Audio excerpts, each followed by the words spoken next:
मित्रों, जय अयोध्या धाम की, जय प्रभु श्री राम की। मित्रों, हम धर्मेंद्र हिंदुस्तानी लेकर आए हैं एक और प्राचीनतम हिंदू मंदिर नागेश्वर नाथ मंदिर अयोध्या धाम का कथा रहस्य और कहानी लेकर।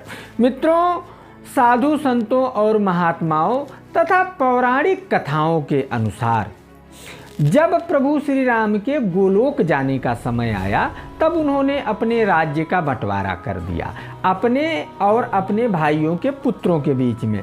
मित्रों, उन्होंने अपने पुत्र कुश और लव, भरत जी के पुत्र पुष्कल और मणिभद्र, लक्ष्मण जी के पुत्र अंगद और सुबाहु तथा शत्रुघ्न जी के पुत्र नील और भद्रसेन में अपने राज्य को 8 बराबर भागों में बांट दिया और अयोध्या को उन्होंने हनुमान जी को सौंप दिया।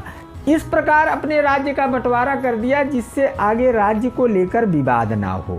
महाराज कुश को राज्य का जो हिस्सा मिला वह आज का कौशाम्बी है और इधर हनुमान जी अयोध्या की जिम्मेदारी तो प्रभु श्री राम से ले लिए, लेकिन सिंहासन पर नहीं बैठे क्योंकि वो अपने आप को प्रभु श्री राम का सेवक मानते थे और सेवक कभी स्वामी के सिंहासन पर नहीं बैठता है।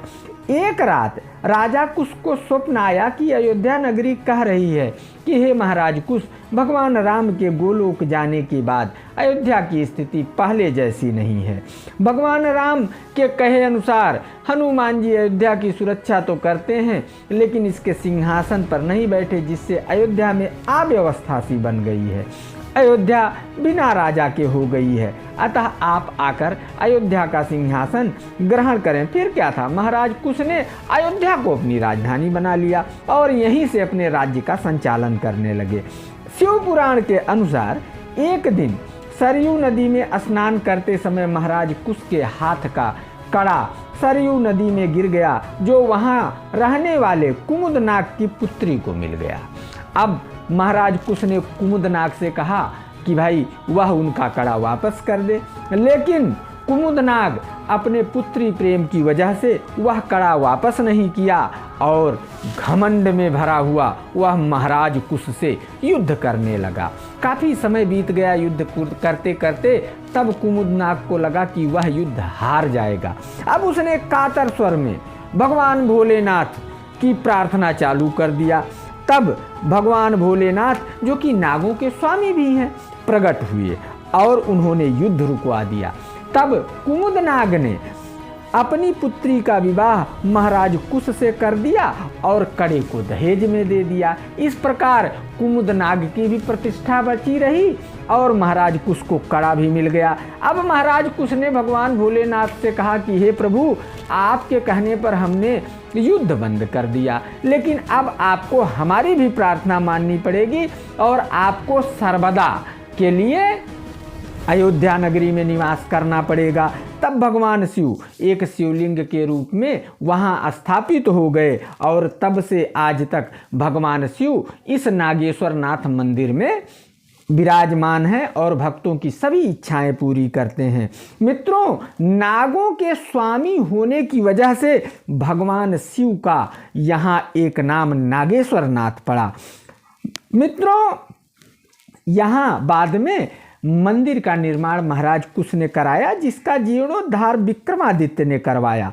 इस मंदिर की महिमा इतनी है कि यहाँ केवल हिंदू ही नहीं सर झुकाते हैं, उनकी ही नहीं आस्था है, इवन अंग्रेजों की भी बड़ी आस्था है इस मंदिर में।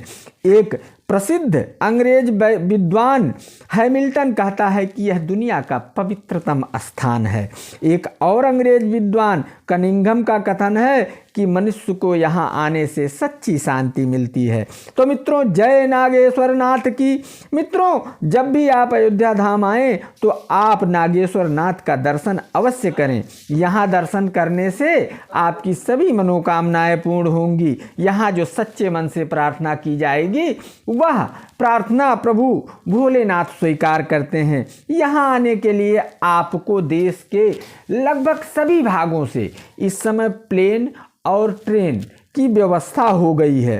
तो मित्रों, जय नागेश्वर नाथ की, जय अयोध्या धाम की, जय प्रभु श्री राम की। तो मित्रों, बना रहे आप सभी का प्यार और दुलार। अगले वीडियो तक धर्मेंद्र हिंदुस्तानी का आप सभी को नमस्कार। जय श्री राम।